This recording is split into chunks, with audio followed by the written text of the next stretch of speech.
Assalamualaikum warahmatullahi wabarakatuh. Perkenalkan, kami dari kelompok 3A ingin mempresentasikan penerimaan sarana dan prasarana barang. Yang pertama ada pengertian penerimaan barang.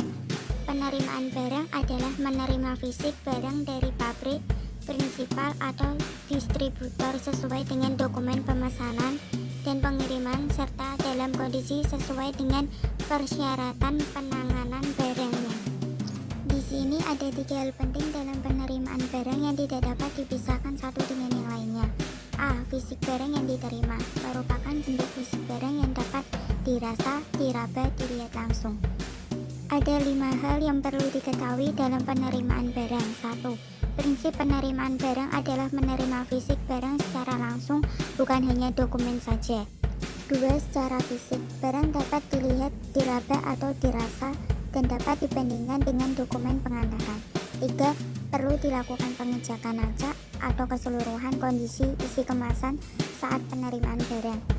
4. Perlu dilakukan pengecekan tanggal, kadaluarsa barang, dan nomor bag. 5. Dalam penerimaan barang perlu dilakukan pengecekan sesuai kuantitas barang dengan dokumen. B. Dokumentasi. Adakah pendamping barang yang secara fisik dapat dibaca dan dicocokkan dengan barang yang dikirimkan?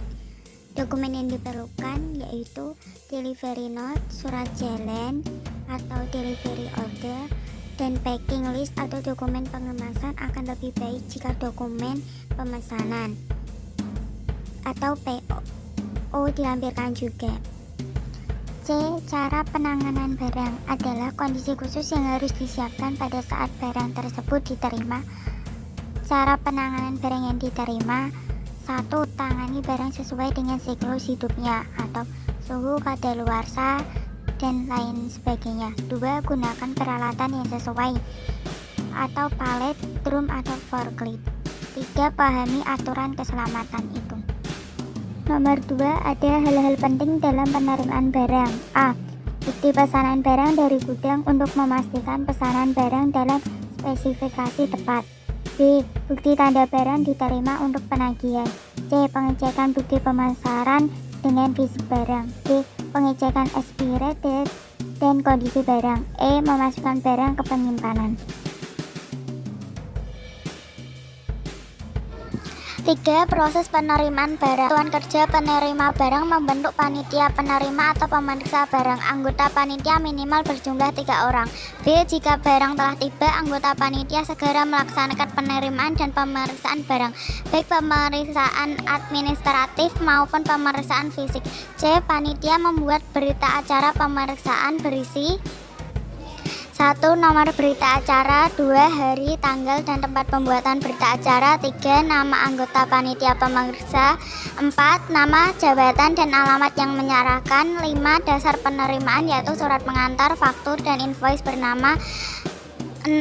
Hasil pemeriksaan tentang kondisi barang dengan keterangan antara lebih baik, kurang, atau hilang. 7. Tanda tangan anggota panitia dan menyerahkan.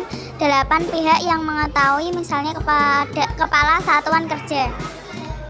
D. Apabila volume dan jumlah barang yang diterima banyak dan tidak dapat ditulis dalam lembaran berita acara, informasi dalam berita acara dapat dituliskan di lembaran tambahan sebagai lampiran yang berisi perincian atau spesifikasi barang. E. Berita acara dibuat dalam jumlah lengkap secukupnya dan didistribusikan kepada pihak-pihak: 1. Atasan dan satuan kerja fungsional. 2. Pengirim barang. 3. Urusan penyimpanan. 4. Bagian tata usaha. 5. Bendaharawan atau kepala gudang. Berikut materi nomor 4. Dokumen administrasi penerimaan sarana kantor. 1. Bukti penerimaan barang. 2. Laporan penerimaan barang adalah sebuah dokumen yang berisi informasi tentang rincian barang yang diterima, yang mencakup tanggal diterima, nama pengirim, nama pemasok, dan nomor order pembelian. Berikut saya lampirkan contoh kertas laporan penerimaan barang. Kemudian nomor 5, Departemen Pengolah Data. Setelah menerima input data penerimaan barang, Departemen Pengolah Data menjalankan program update file dan pencetakan laporan penerimaan barang dengan menggunakan file induk pemasok, file induk persediaan, dan file order pembelian. Berikutnya nomor 6, mengadministrasi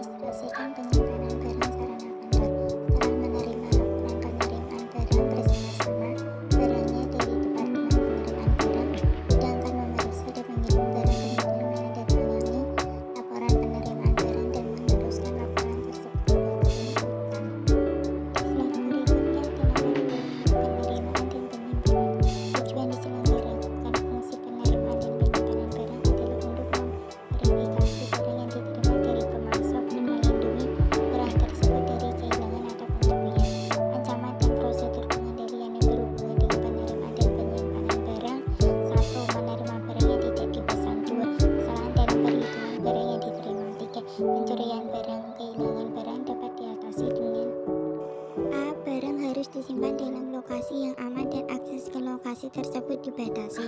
B. Seluruh transfer barang antar bagian dalam perusahaan harus didokumentasikan. Itu adalah contoh kartu gudang. Yang terakhir, nomor 8, kartu penerimaan barang. Buku atau kartu penerimaan barang adalah salah satu buku yang digunakan untuk